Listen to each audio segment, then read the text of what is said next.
Finally, it was time. You had worked hard and long at this. Days, months, years at a stupid, mindless job, your body on automatic, while your mind raced ahead of itself. You had painstakingly built up a hoard of sick days until you had a full month ready to go. That was it. This was your moment to shine. Your agent had weaseled you a contract for a real novel. No more short stories for you. You were finally going to write the novel you had always dreamed of. Action, adventure, comedy, romance, all with a unique twist no one had ever thought of. You laid your fingers upon the keyboard, ready to let loose. And there was a knock on your door. You cursed. You knew you had put up a no solicitor sign. You hadn't ordered any packages, and you had blasted all your social media to make sure your friends knew to leave you alone. You decided to ignore it. Fingers poised upon the keys again, you let your mind wander. You had the perfect beginning. Start in medium res, a gripping scene of high fantasy, bleeding into a flashback during a drag. Again, there was a knock on your door. Heavier, more insistent. You glared at the door, as if by force of will you could make them go away. "No, thank you," you call out, loud enough to be heard through the cheap wood of the door. Once your fingers seek the home row keys, no hunt and peck typing for you. No, you are a master of your craft. The words will flow from your fingers like a fountain. No, a river. No, a veritable flood of knock, knock, knock. Loud enough, it felt like your house shook. Loud enough, it jarred your mind free from your fantasy worlds. You were out of your chair before you were thinking, crossing the living room in 3 great strides and throwing open the door. "What?" you yell, before you even look at the person before you. He's a small man, wider than he is tall. The word rotund springs to mind, like a human version of a rubber ball. His face damn near gleams, chubby cheeks nearly spherical, as he looks up at you with nothing but wonder in his wide, innocent eyes.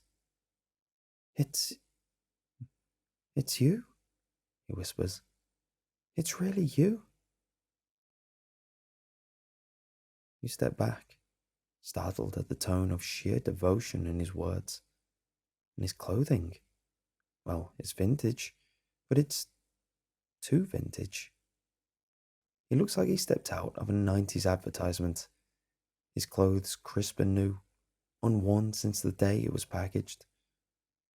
"I'm sorry?" you stutter out. "Do I know you?" "No, of course not. How could you know me? I wasn't born when you... Well, no, you don't know me. But I know you. The whole world knows you. The greatest author to have ever lived. The one whose novels changed the very way the world thinks," he gushes, hands to his chest. "You're the best."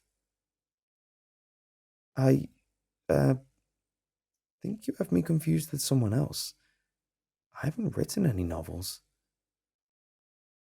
Your hand is on the door, ready to close it.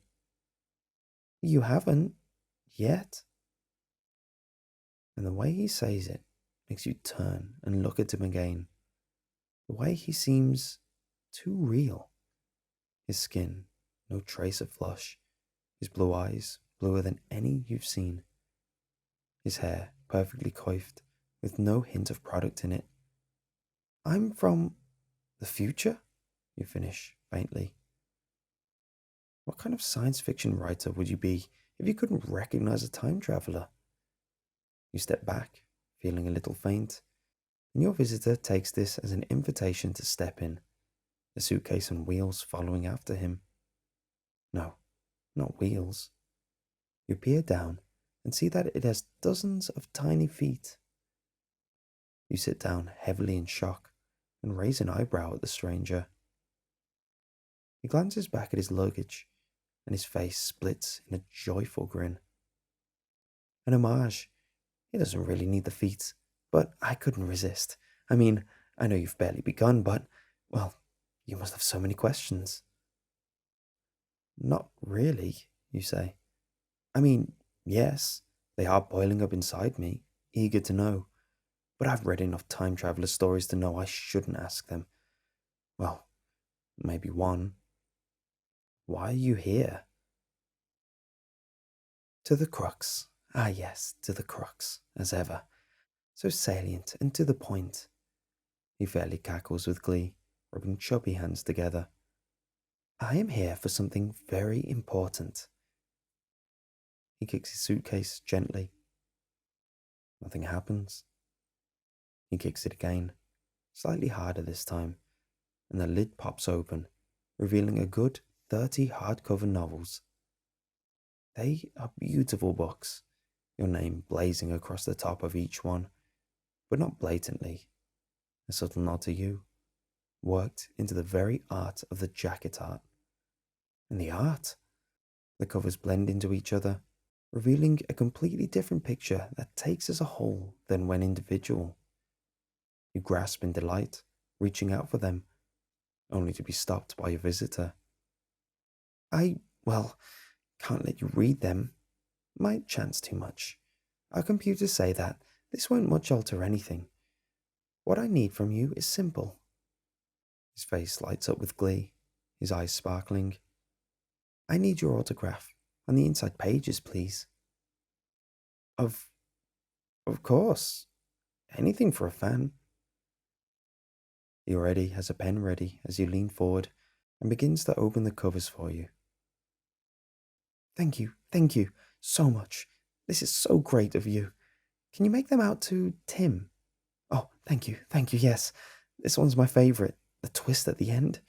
Everyone spent years wondering how you were going to get the protagonist out of this, and then you did, and it was so masterful. I'm so glad I can meet you on today of all days, when you begin your first masterpiece.